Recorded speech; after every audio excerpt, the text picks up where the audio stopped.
Boa tarde, meus queridos. Como prometido, demorei, mas cheguei. Vamos lá. Quero que vocês peguem o livrinho de vocês, bonitinho.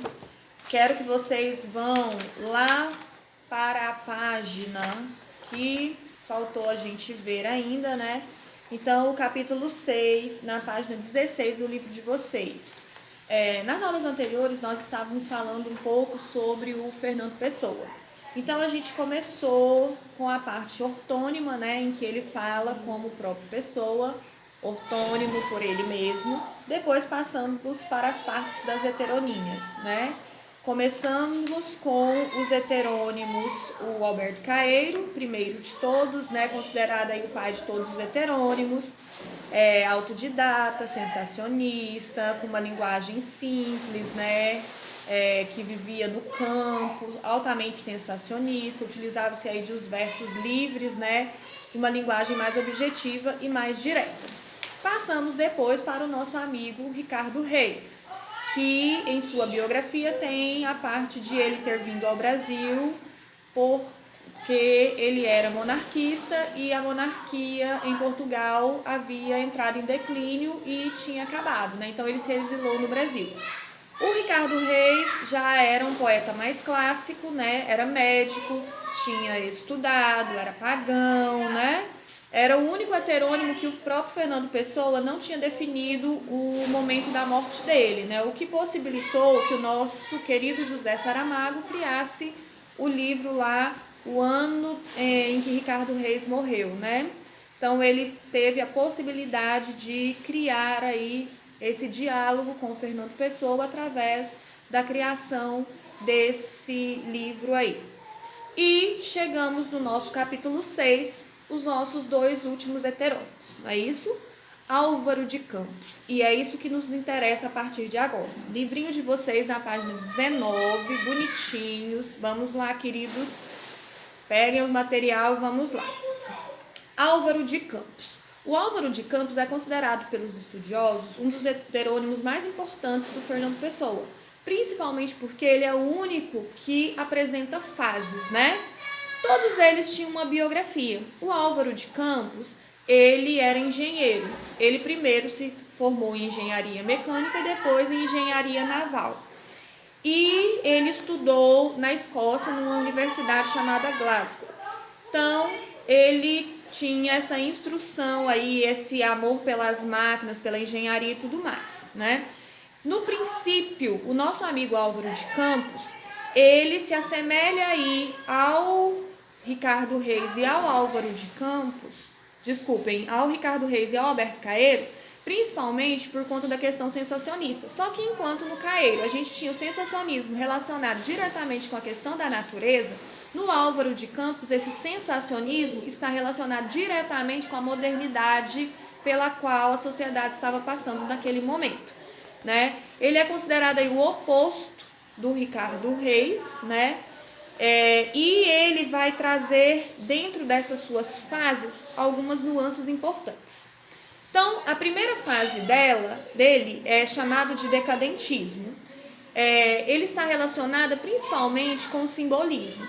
Então ele vai trazer aqui aquelas ideias do sentimentalismo, do tédio, né, do enfado, da náusea, do cansaço, do abatimento em relação às questões sociais aí. E ele vai estar sempre naquela busca de novas sensações. Então, neste momento aqui, a gente vai ter uma linguagem mais rebuscada, os preciosismos, né? Ele vai utilizar-se muito das metáforas e das alegorias, assim como a gente tinha lá no simbolismo, com os nossos amigos lá, Cruz e Souza, principalmente, né? Vocês têm aí no livro de vocês o poema Opiário. Então, vocês vão dar uma paradinha agora no vídeo, pause e vão dar uma lida neste poema, combinado? Então, pause, vão lá, tá bom? Continuando, amores, segunda fase é considerada a fase mais importante. Por quê? Porque é exatamente aqui que o nosso amigo Álvaro de Campos vai trazer aquela fase chamada de sensacionista e futurista. Ele vai ser influenciado pelo Felipe Marinetti, lá no futurismo que a gente viu, né? A questão da velocidade, da acentuada vitalidade existente dentro do contexto social, a mecanização da vida, né? O desenvolvimento e o desenvolvimento da civilização moderna, né? Então, eles vão se apaixonar exatamente por essa visão da modernidade como algo belo e feroz. E é exatamente aí que ele vai ser chamado de engenheiro doido. Então ele vai receber a alcunha de engenheiro doido, porque ele cantava o amor a essa máquina aí de uma forma tão enlouquecida, por meio principalmente aí dos seus versos livres, um estilo bastante esfuziante, torrencial, né? Ele vai trazer versos bastante longos, né? E um curtinho ao mesmo tempo, numa total liberdade, como se ele estivesse de fato vomitando todas aquelas sensações da vida moderna ali em cima daqueles versos, né? Então, ele vai trazer principalmente, vai cantar principalmente a multidão, a máquina, as mercadorias, né? E aqui ele vai receber um nomezinho, uma característica muito interessante, que é um palavrãozinho que eu já falei para vocês.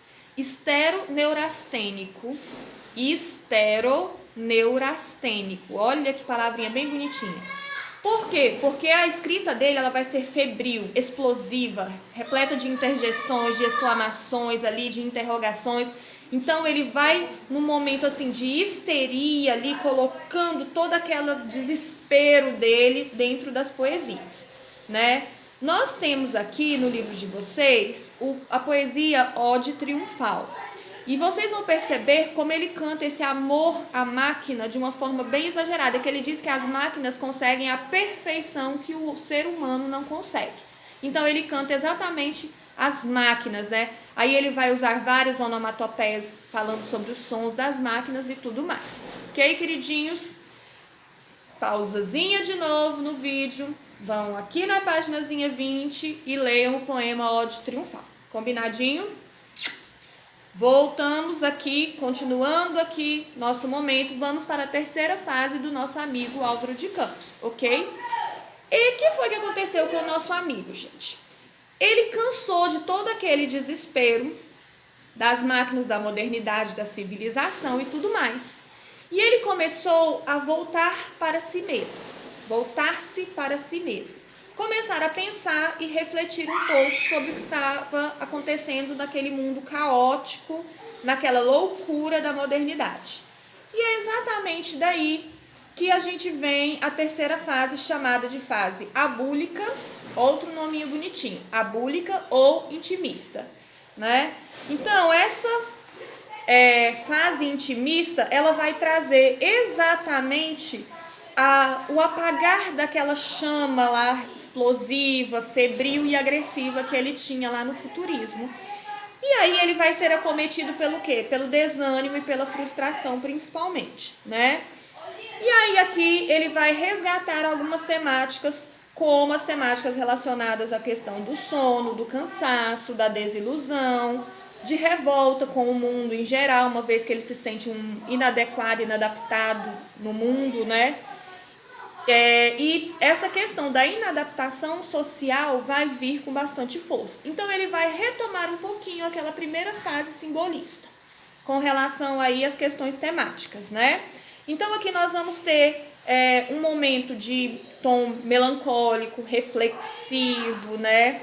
Em que ele vai se sentir extremamente vazio e decepcionado com a modernidade aí da vida e com a vida em geral, né? Então a gente vai ter poesias que vão trazer uma autoanálise, ele vai se voltar muito para analisar a ele mesmo, né? A questão de prestar contas com o que ele fez da vida. E aí tem um ponto muito interessante, porque quando ele faz essa reflexão, o saldo da vida dele vai se apresentar sempre de forma negativa. E aí ele vai, por meio dessas reflexões, ele vai fazer o quê? Evocar as lembranças do passado, ele vai retomar a infância, né? No momento aqui de evasão, característico lá do nosso romantismo, né? E desse momento aqui tem um dos poemas dele que eu mais gosto, que é a Tabacaria, que eu já até comentei com vocês, né? E Lisbon Revisited, que é exatamente o que o livro de vocês traz. O Tabacaria, que foi o que eu falei pra vocês que eu mais gostava, é aquele: não sou nada, Nunca serei nada. Não posso querer ser nada. A parte disso, tenho em mim todos os sonhos do mundo, né? Aí agora de novo vocês vão dar um pausezinho no vídeo, vão dar um tempinho e vão ler o poema aí Lisbon Revisited. Aqui já começa com o título já em língua inglesa, né? E é bem bacana essa poesia. Quero que vocês deem uma olhadinha aí. Deem uma olhadinha e já façam o Agora é com Você na página 22, ok? Daqui a pouquinho, outro videozinho com o Bernardo Soares, tá bom? Tempinho aí para vocês organizarem as tarefinhas até agora. Beijo!